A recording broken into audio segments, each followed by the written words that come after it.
Hey guys, Infidel 1258 here. Today I want to share with you my thoughts on a response to a community question asking about the pros and cons of playing in the new wild format when we get that division between modern and wild. And what are some of the pros and cons of either? I think it's a great question, and I think this is worth your 8 minutes. So stick around, stay tuned, like and subscribe.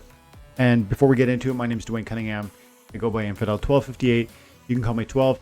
Drop your comments below, and if I answer your question like I did here for days, I will send you a thank you afterwards. Okay, bye for now. Have an amazing day. God bless. I was looking, I searched for channel members here, and I found a good one that I thought would be a good place to start here, and then we'll see how long this takes, and then maybe we'll go into some more questions. But Days was asking, this is from a recent video where I was talking about some cards are broken. That was a fun video. My trample was wild. That exploding dwarf is legit. So anyways, Days 12 says, so logically new players will be in the modern, not wild. I think mostly that's true. Players in wild will have older and stronger decks, so less players in bronze and silver, maybe even gold. So do you think finding matches will be more difficult during the climb at the start of every season? First of all, I agree with the starting premise, right? The beginning premise is this, that there will be more players in the modern format versus wild. I think that's true because lower collection power in the modern, higher collection power required in the wild. Plus, like he's saying, you don't need old betas and promos and, you know what I mean, these older cards to really win or even play in the wild format.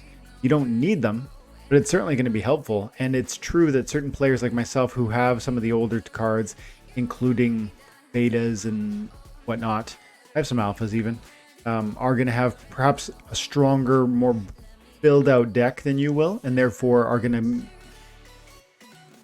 compete at the highest levels. I think that all makes sense so far.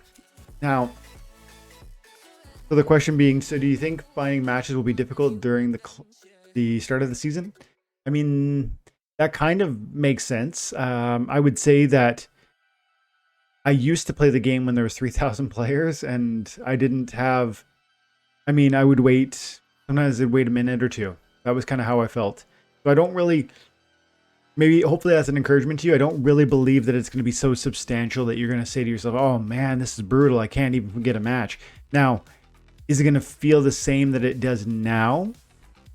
I think you're right. It's going to feel like it's going to feel more difficult to find a match than it currently does for you now, because right now we're all pooled together in one league. Not one league, under one umbrella. So I think that's probably true. Let's carry on.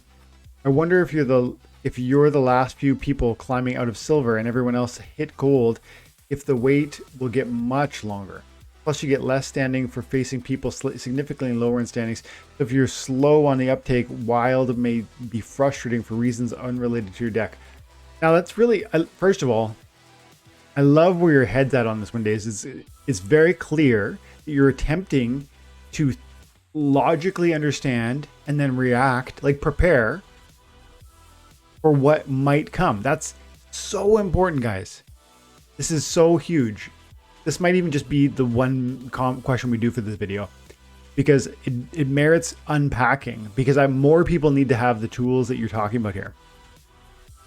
This thought process of, okay, I might be onto something, and I think I'm thinking logically about the variables in front of me.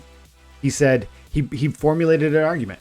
His theory is that there's going to be more players in modern than wild. Wild is therefore going to have a harder time to find matches. Plus, the people that are going to be playing in wild are going to have older decks with some really powerful cards, meaning they'll fly up into diamonds and champion levels where I'll be down in my lower leagues of silver or gold or whatever.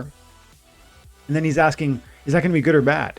That's really what he's asking. He's like, look, is it going to be super onerous to find a match? That's potentially a con to being in the wild format. And it's something that it's so good to think through, because it might be challenging. And then the second con being not just the time delay on finding a match, but also the fact that you might be forced to fight people at lower levels than you just to find that match which would ultimately give you very little rank rewards, which can make it so boring and such a difficult grind. Now, if that's so, if what you're saying is so, that would be brutal. I would say that would be grounds for me to say, okay, no, we're over to modern. And so the good thing is, it sounds like it'd be an easy thing to test, right? You could check out Wild and feel it out for even half a season. And if you just got a bad vibe from it, you could just make the switch, and no skin off your back, right? That's unless you're renting, unless you went hard on rentals to support that 7 or 8 days in the wild. Just steer clear of renting betas and alphas and stuff like that. If you're renting cards, focus on more Untamed and Chaos Legion that you might not already have. And then if it so happens you really hate the experience in the wild format, then just move back into modern. That's what I would think about this. But I love the way you're thinking it through. And guys, I hope you're paying attention, because this is the sort of thought process that I really think we could all benefit from. There's always a hurdle in front of you in anything, in life, in Splinterlands, in everything. And the question isn't just, it's not just look, oh, there's a hurdle, I give up. It's like, okay, there's a hurdle. How big is that hurdle? And can I get over it? And what would it seem like? And how difficult would it be to get over it? And would it slow me down significantly? Would I, and in the case of the Splinterlands and the financial opportunities available, through the time taken to get over that hurdle, am I going to lose rewards? Am I going to essentially get less benefit financially for my time and attention? All of that is so important. I think my expectation is that you're probably right about some of this, but I think you're probably not mistaken, but I think it's probably going to be it's going to be more bearable than you're expecting. So I recommend you try Wild, because I do think you're going to see significant reward increases there for at least the first season. Feel it out and see what you think, but be ready to do as I know you're going to do, and just improvise and iterate on what you're doing while you're doing it. That sort of agile reaction in the midst of it, so that if it's going haywire, you can see that and then just readjust. I think you're going to do great, and I think that's a great question. Thanks, Dace. Yeah, it's 8 minutes. Okay, I'm gonna leave it at that one, and I'll do some more questions, but they'll just make it separate videos. Guys, thanks for your time and attention. Have an amazing day. God bless.